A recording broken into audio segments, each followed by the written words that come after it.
நல்லதே நடக்கும்.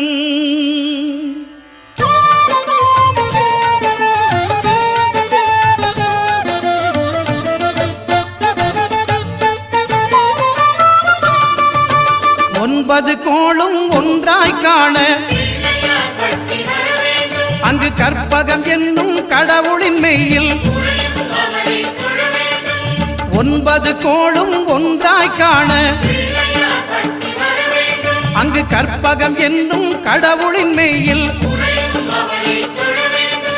சூரியன் முதலாய் 9 கிரகமும் பலவித குணங்களை கொண்டிருக்கும். எங்கள் கற்பக தருவில் அவை வரும்போது ஒன்றாய் சேர்ந்து பலனளிக்கும்.